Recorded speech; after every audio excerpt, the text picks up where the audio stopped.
So hello friends, welcome back to your channel. आज हम आपके लिए इन्फॉर्मेशन लेके आ रहे हैं बीएचयू मतलब बनारस हिंदू यूनिवर्सिटी के बीएससी नर्सिंग के एडमिशन के बारे में। तो आपको पहले से ही पता है कि बनारस हिंदू यूनिवर्सिटी में बीएससी नर्सिंग नीट के थ्रू हो रहा है और नीट का पेपर कब हो रहा है? 12 सितंबर को। तो उसके एडमिट कार्ड और सेंटर सब आ चुके हैं, वो आपको सब पहले से पता है। आज बनारस हिंदू यूनिवर्सिटी ने एक नई नोटिस निकाली है जिसमें उसने एसेंशियल क्वालिफिकेशन और सीट मैट्रिक्स के बारे में बात की है। ये इंस्टीट्यूट ऑफ मेडिकल साइंसेस जो बनारस हिंदू यूनिवर्सिटी का पोर्शन है वो बीएससी नर्सिंग कराता है। तो मतलब बनारस हिंदू यूनिवर्सिटी का जो मेडिकल कॉलेज है, इंस्टीट्यूट ऑफ मेडिकल साइंसेज वाला पोर्शन, वो बीएससी नर्सिंग का कोर्स कराता है। और उसने यहाँ पे एसेंशियल क्वालिफिकेशन और सीट मैट्रिक्स के रिलेशन में नोटिस निकाली है बीएससी नर्सिंग कोर्स के बारे में। तो क्या है ये नोटिस, हम देखते हैं आज। तो फ्रेंड, जो नोटिस है वो ये है, एसेंशियल क्वालिफिकेशन और सीट मैट्रिक्स के बारे में बात की है बीएचयू ने, और जो कि यूज होगी नीट के काउंसलिंग में। मतलब जब नीट की काउंसलिंग होगी बीएससी नर्सिंग एडमिशन में, तो क्या क्वालिफिकेशन सीट मैट्रिक्स रहेगी वो इन्फॉर्मेशन दी है। तो पहले हम सीट मैट्रिक्स पे अगर बात करें, तो जैसे कि आपको पता है टोटल नंबर ऑफ सीट्स इन्होंने बताया है कि बीएचयू में 75 सीट्स है बीएससी नर्सिंग के लिए। चार कैटेगरी है, अनरिजर्व्ड, ओबीसी, एससी एसटी और ईडब्ल्यूएस। तो उन्होंने बताया कि अनरिजर्व्ड के लिए देखिए यहाँ पे 31 सीट्स अवेलेबल है, ठीक है। और इसी तरीके से ओबीसी के लिए यहाँ पे 20 सीट्स अवेलेबल है, ठीक है। एससी के लिए आपके पास 11 सीट्स अवेलेबल है, ध्यान रखिए। और एसटी के लिए हैं टोटल 6, और ईडब्ल्यूएस के लिए रिजर्व्ड है टोटल 7 सीट्स। अब जो एनए लिखा हुआ है, ये एनए मतलब नॉट एप्लीकेबल है। अब जो पीएच क्या होता है? पीएच मतलब फिजिकली हैंडीकैप। तो आपको पता होना चाहिए बीएससी नर्सिंग में फिजिकली हैंडीकैप मतलब मेंटली और फिजिकली डिसेबल्ड पर्संस का एडमिशन नॉर्मली नहीं होता है, तो इसलिए इनके लिए कोई रिजर्वेशन नहीं है। तो जनरल कैंडिडेट्स है उनके लिए 31 सीट्स है, ओबीसी कैंडिडेट उनके लिए 20 सीट्स है, एससी कैंडिडेट्स के लिए 11 सीट्स है, और एसटी कैंडिडेट के लिए 6 सीट्स है, और ईडब्ल्यूएस जो जनरल में आते हैं वो 7 सीट है। यहाँ पे कोई सर्विस मैन के लिए भी कोई एक्स्ट्रा सीट अवेलेबल नहीं है। अब आप फ्रेंड्स ये सोच रहे होंगे कि परसेंटेज क्या लिखा हुआ, तो इसमें कोई नई चीज नहीं है। मतलब 41% सीट 75 में जनरल के लिए रिजर्व है, जो टोटल बनती है जाके 31।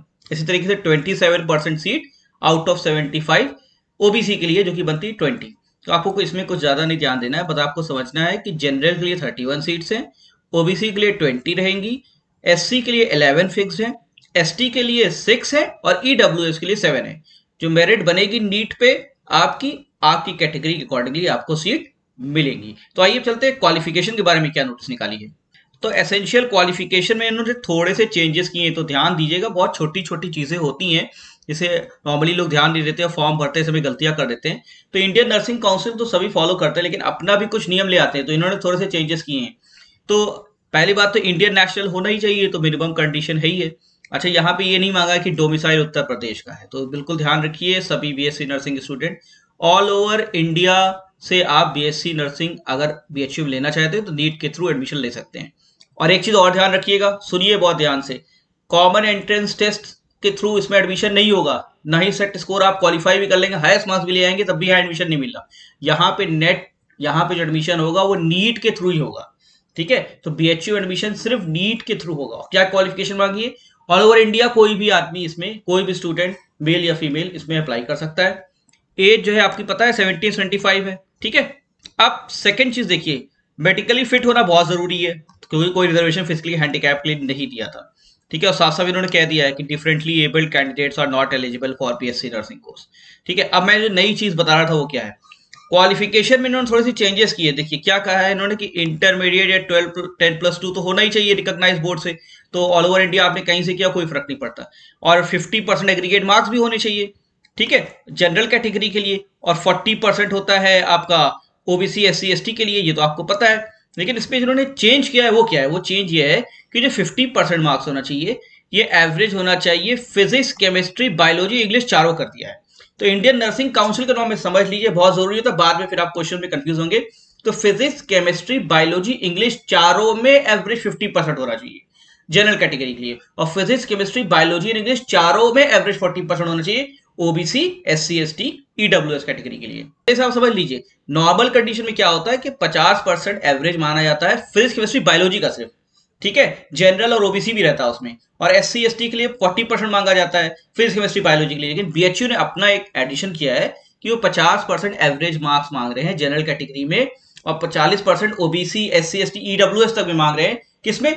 फिजिक्स, केमिस्ट्री, बायोलॉजी, इंग्लिश, तो चारों सब्जेक्ट में आपका एवरेज इतना होना चाहिए। फॉर्म भरते समय ध्यान रखिएगा। एक नेक्स्ट स्टेप आया है, अक्सर करके स्टूडेंट से क्वेश्चन पूछते हैं कि सर मैंने 12th पेपर दिया है और मेरा अभी मार्क्स नहीं आए, अभी मार्कशीट नहीं आई, तो उसके लिए भी बहुत क्लियर नोटिफिकेशन बीएचयू ने निकाला। देखिए उन्होंने क्या कहा, उन्होंने कहा those who are appearing for the qualifying examination, ठीक है, but the results are not yet declared, मतलब जिन्होंने 12th का पेपर दे रखा है, चाहे वो सीबीएसई बोर्ड, आईसीएसई बोर्ड या यूपी बोर्ड, किसी भी बोर्ड से हैं, ठीक है, वो अपेयर हुए थे लेकिन उनका रिजल्ट अभी डिक्लेयर नहीं हुआ, ऐसे बहुत से स्टूडेंट हो सकते हैं, ठीक है, उनको इन्होंने परमिट किया है कि आप एंट्रेंस टेस्ट में बैठ सकते हैं, मतलब आपका जो नीट की काउंसलिंग होगी उसमें आप बैठ सकते हैं, लेकिन जब काउंसलिंग होगी आपकी एट द टाइम, तो आपको सबमिट करनी पड़ेगी ओरिजिनल मार्कशीट ऑफ इंटरमीडिएट और इक्विवेलेंट एग्जामिनेशन।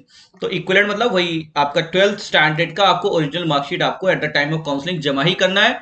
अगर आप नहीं जमा कर पाएंगे तो कैंडिडेचर उस समय फिर कंसीडर नहीं किया जाएगा।